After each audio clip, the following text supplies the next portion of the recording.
நாங்கள் ஜல்லிக்கட்டு மாடு மாதிரியே குதிரையும் வச்சுருக்குறோங்க. குதிரை வந்து புதுசுங்க ஃபீல்டில். குதிரையில் வந்து நிறைய வெரைட்டி இருக்குது. இது வந்து நாட்டு குதிரைங்க. இது 44 இன்ச்சு குதிரைங்க. இதுவும் ரைடிங்கும் போகும், வண்டியும் ஓட்டுறோங்க. லாடம் போட்டு ரெகுலராக ப்ராக்டிஸ் கொடுத்து 2 நாளைக்கு ஒருக்கா குதிரையை ஓட்டுறேங்க. ஓட்டி ரன்னிங் கொடுத்து பழக்கி தான் வண்டி ஓட்டுறேங்க. இது இங்கேயும் ரேஸ் இதுக்கு குதிரைகளுக்கும் நிறைய இடத்துல நடக்குதுங்க. கூட்டிகிட்டு போகிறோம். இதுலேயும் பெருசாக ப்ரைஸஸ் அப்படிங்கிறதெல்லாம் எதுவும் இல்லைங்க.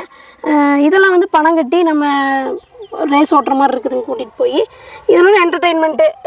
சரி, இதெல்லாம் நம்ம விட்டுறக்கூடாது இதோட பாரம்பரியத்தை அப்படிங்கிறதுக்காக குதிரை மாடுங்கிறத வந்து ஃபாலோ பண்ணிகிட்ருக்குறேங்க. குதிரை வந்து என்னென்னா கொள்ளு, அருகம்புல் கொடுக்குறேங்க. ட்ரை ஃப்ரூட்ஸ் எல்லாமே கொடுக்குறேங்க. அதோட ஸ்ட்ரென்த் கிடைக்கணுன்னா ரன்னிங்காக கொடுக்குறேங்க. எங்கிட்ட 3 குதிரை இருக்குதுங்க. 2 குதிரை வெளியே நிறுத்தியிருக்கேங்க. கொஞ்சம் இடம் பற்றாக்குறையினால் ஜெயிச்சிருக்குங்க. போய் கப் ஜெயிச்சுட்டு வந்துருக்குறேங்க. இது இன்னும் ரேஸ்க்கு 2 வாட்டி போயிருக்கு. ஆனால் இன்னும் ஜெயிக்கலிங்க. ப்ராக்டிஸ் கொடுத்துட்ருக்குறேங்க. இப்போ தான் குட்டிங்க குதிரை. இப்போ நம்ம குதிரை வாங்குறத பற்றி பார்க்கணுன்னா நம்ம சுழி பார்த்து தான் குதிரை வாங்கணும். குதிரை சுழி வந்து மொத்தம் 9 சுழி நமக்கு சுத்தமாக இருக்கணுங்க. அதாவது முகத்தில் 3, இந்த கழுத்தில் 2, 4 காலில் இருக்கணுங்க. இது நம்ம கரெக்டாக பார்த்து இந்த கரெக்டாக பார்த்து வாங்குற 9 சுழியுமே கரெக்டாக இருந்தால் தான் நம்ம குதிரை வாங்கணுங்க. அப்புறம் மித்த சுழியெல்லாம் கொஞ்சம் பார்த்து செக் பண்ணி, சில சுழிங்க செட் ஆகாது நிறைய பேர்த்துக்கு, சில சுழிங்க நல்லாயிருக்கும், சில சுழிகள்லாம் இந்த கழுத்தில் இந்த மாதிரியெல்லாம் வரும். அந்த மாதிரி பார்த்து பிடிச்சவங்க, அதாவது அந்த சுழி கரெக்டாக பார்த்து வாங்குறவங்க அவங்கெல்லாம் கரெக்டாக வந்து சுழி பார்த்து வாங்கிக்கலாங்க. நம்மளுக்கு எப்போயுமே அந்த 9 சுழி கரெக்டாக இருந்தால் குதிரை வாங்கிக்கலாம். எப்படினாலும் அந்த முகத்தில் 3 கழுத்தில் 2 இருக்கிறதெல்லாம் கரெக்டாக பார்த்து நம்ம வாங்கிக்கலாங்க. நம்ம ப்ராக்டிஸ் கொடுக்குறது பார்த்திங்கன்னு வைங்கன்னா, தனியாக ஜாக்கி ஒருத்தர் போட்டு ரெகுலராக 1 டே விட்டு 1 டே நம்ம இந்த வண்டி வச்சுருக்கோம். அந்த வண்டியில் வந்து இது பண்ணி 1 டே விட்டு 1 டே நம்ம ஜஸ்ட் ஒரு 10 கிலோமீட்டர்ஸ் போகிற 5 கம்மிங் 5 போயிட்டு அப்படியே ஒரு நாள் விட்டு ஒரு நாள் இன்க்ரீஸ் ஆகிட்டே இருக்கும். ஒரு கிலோமீட்டராக இன்க்ரீஸ் பண்ணி அப்படி நம்ம ப்ராக்டிஸ் கொடுக்கலாங்க. அப்புறம் இதுக்கு நம்ம மெயின்டெனன்ஸ் என்னென்ன இது பண்ணணும்னா, இந்த கரெக்டாக ஹேர் ப்ராப்பராக கட் பண்ணுறது, கரெக்டாக இந்த காலில் க்ளீன் பண்ணி விட்றது, அப்புறம் மித்தபடி கரெக்டாக ஃபீடிங் பண்ணணும்.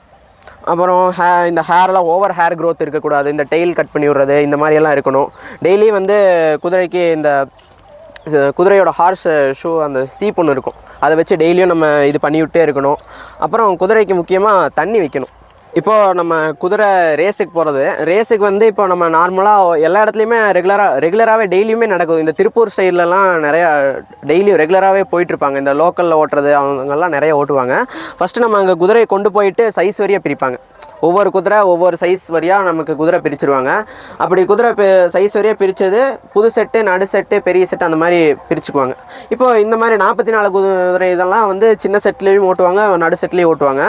அப்போது நம்ம என்ன பண்ணணும், ஃபஸ்ட்டு போய் டோக்கன் போட்டுக்கணும். டோக்கன் போட்டுட்டு நம்ம குதிரை வந்து எப்பயும் போல் ஜாலியாக போய் அங்கே போய் ரெடி பண்ணி அதுக்கு கொடுக்க வேண்டிய ஃபீடு, மெடிசன்ஸ், ஃபீடு இதெல்லாமே கொடுத்துட்டு அப்புறம் நம்ம எப்பயும் போல் ரேஸில் ஓட்டுறோம். இப்போ ஒவ்வொரு குதிரைங்க ரேஸ் ஓடுறப்போ ஒவ்வொரு கிலோமீட்டர் இருக்கும். சின்ன குதிரையாக இருந்தால் 3 ஓட்டுவாங்க, பெரிய குதிரையாக இருந்தால் 6 ஓட்டுவாங்க. ரொம்ப பெரிய குதிரைங்களெல்லாம் பார்த்திங்கன்னா நமக்கு 10 20 ஓட்டுவாங்க.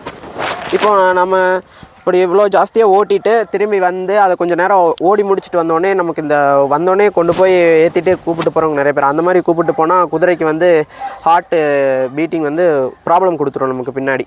அதனால் நம்ம அதை ஒரு 1/2 hour ஆகுது நம்ம அதை வாக்கிங் கூப்பிட்டு போகணும். ஓடி முடிச்சுட்டு வந்தோடனே அந்த உள்ள அந்த ப்ரீத்திங்க்கு இதாகுங்காக ஒரு 20 minutes or 30 minutes நம்ம வாக்கிங் பிடிச்சிட்டு போயிட்டோம்னா குதிரையோட வந்து பார்த்துக்கலாம். நிறைய பேர் இன்ஜெக்ஷன்லாம் போட்டு ஓட்டுவாங்க. ஃபஸ்ட்டு இது பண்ணுங்கிறக்காக இன்ஜெக்ஷன் போடுவாங்க. அந்த இன்ஜெக்ஷன் எல்லாம் தவிர்த்துட்டு நேச்சுரலாக ஆர்கானிக் மெடிசன்ஸ் எல்லாம் கொடுத்து ஓட்டுறவங்க அந்த மாதிரி ஓட்டினா குதிரைங்க கொஞ்சம் பாதிப்பு இல்லாமல் இருக்கும். ஃபஸ்ட் டைம் பழகிறப்போ இந்த கடிக்கிறது, இந்த உதைக்கிறது இருக்கும். நம்ம பார்த்து கரெக்டாக வாங்கிட்டு நம்ம அதை ஜாலியாக அதுக்கிட்ட ஜாலியாக இந்த பர்ஃபி வாங்கி கொடுக்க, அந்த கொள்ளு கரட்டுற அதை ஒரே ஆள் பார்த்துட்டு இருந்தோம்னா அவங்க கூட கொஞ்சம் ஜாலியாகவே இருக்கும் குதிரை. அது நம்ம சொல்கிறது எல்லாமே கேட்கும். ஜாலியாக இது நம்ம தம்பி மாதிரியோ ஃப்ரெண்டு மாதிரியே வச்சுக்கலாம்.